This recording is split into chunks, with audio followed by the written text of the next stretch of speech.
Hey y'all, thank you so much for watching this video. I really hope that y'all enjoy this tutorial.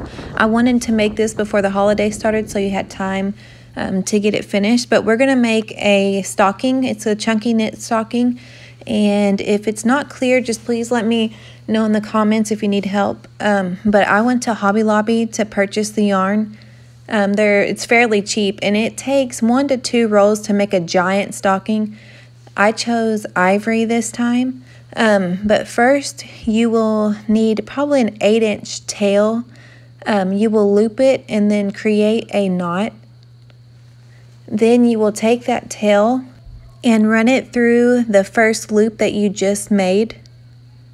You will then continue doing so until you get to the length that you're wanting your stocking to be. I can't remember exactly how many loops that I did, but I believe it was probably 10 to 12 loops because I am making it fairly large.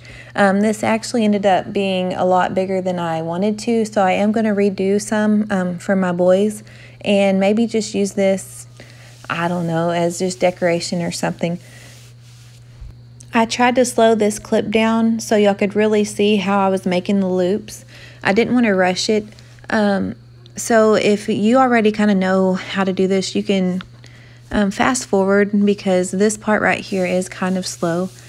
Once you get the bottom row, as long as you're wanting it to go, and this is going to be the very bottom of the stocking, so however wide you're wanting your stocking to be, that's how many loops you would do.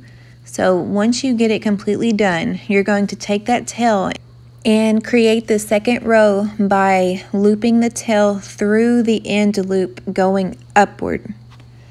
I hope you can really tell in the video. I tried, but I'm not sure if it's going to show very clear.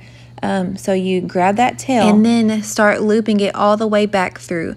Now how you find where you need to loop it is they look like pretzels, and where they cross in the middle almost looks like a knot. On that knot you will take the top layer that crosses over and lift up and then thread the tail through that loop. And then you will just do this all the way down until you get to the other end. Once again, it will look like a pretzel. There will be a knot, and you take the top layer of that knot, lift it up, and thread that tail through there. And it might be tight depending on how big the loops you made. I kind of tend to make mine tighter just because I like the look of it, but you can make them as big as you want. So you just continue that process all the way through, and then you make the third row and you go all the way back, and then you'll make the fourth row. Now in this video I am going to speed it up because it did take me just a little bit. I try to do it slow so everybody could really see how I was doing it, but it's kind of hard at the angle that I was taking the video.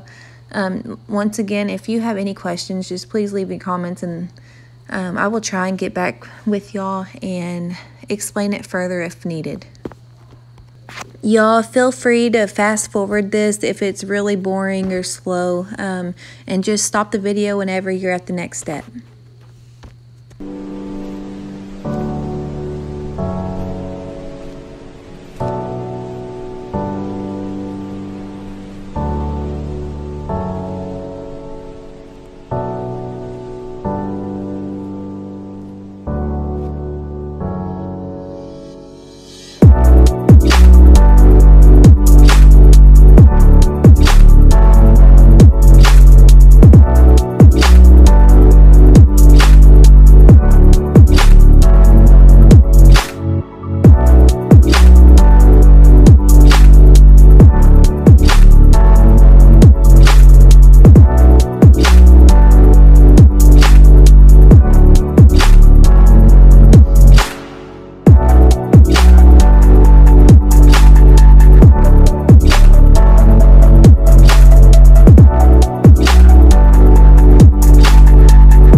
Okay, this is when I decided where it was getting pretty close to where I wanted it to be for the little boot area, the rounded off area.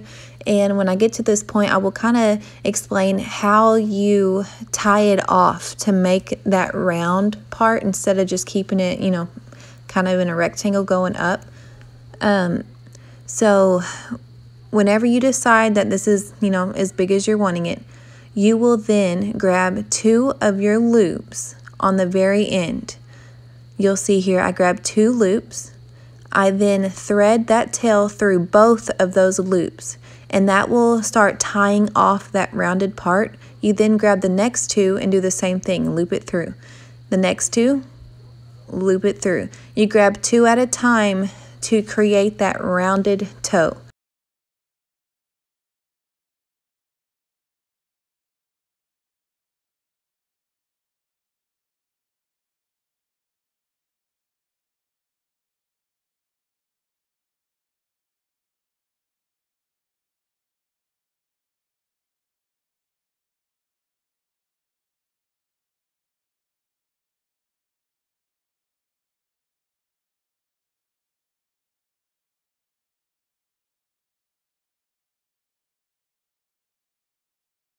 Okay, so here's what it looks like when you're finished.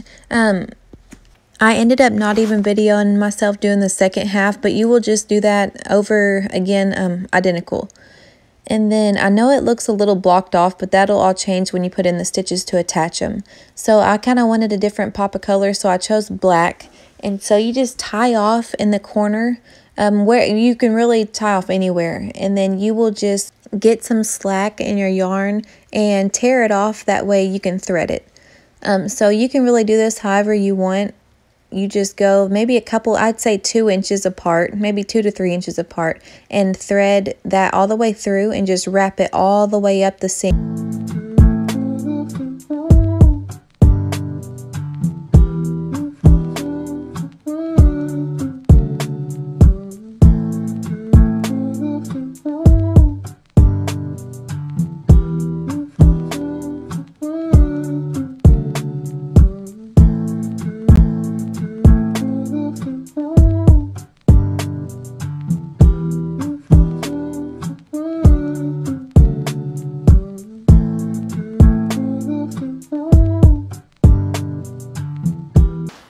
And earlier I stitched mine a little longer than I wanted to because I wanted this fold in the top to kind of give it character. And so right here is where I folded that down and then I started stitching the fold.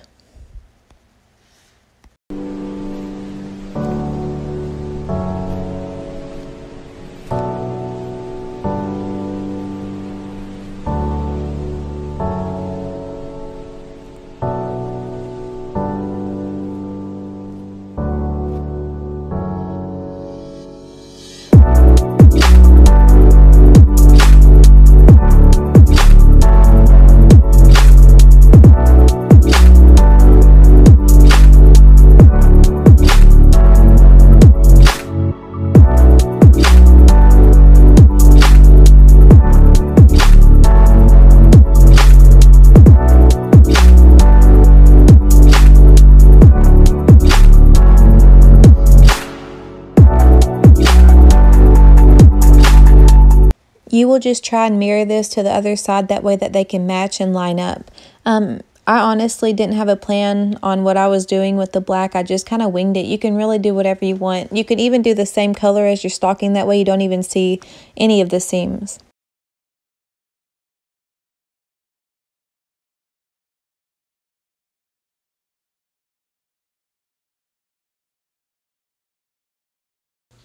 Okay, and so this is what it looked like when I was done with mine. I honestly didn't really care for it. I really like my other one I did a lot better, and I'm going to post that one after this video. Here's the picture of my favorite one, and you can do one like this. The only different thing that I did with this one is I stitched mine a little shorter, and then I did that little cuff part separate in black, and I just did a really skinny rectangle, and then I attached it by threading it through. I really hope that y'all enjoyed this tutorial, and if y'all have any questions, please let me know. I think this would be really fun with a group of girls or your family for the holidays. But thank y'all so much, and stay tuned for my next video. I'll be showing some really cute DIY ornaments for Christmas.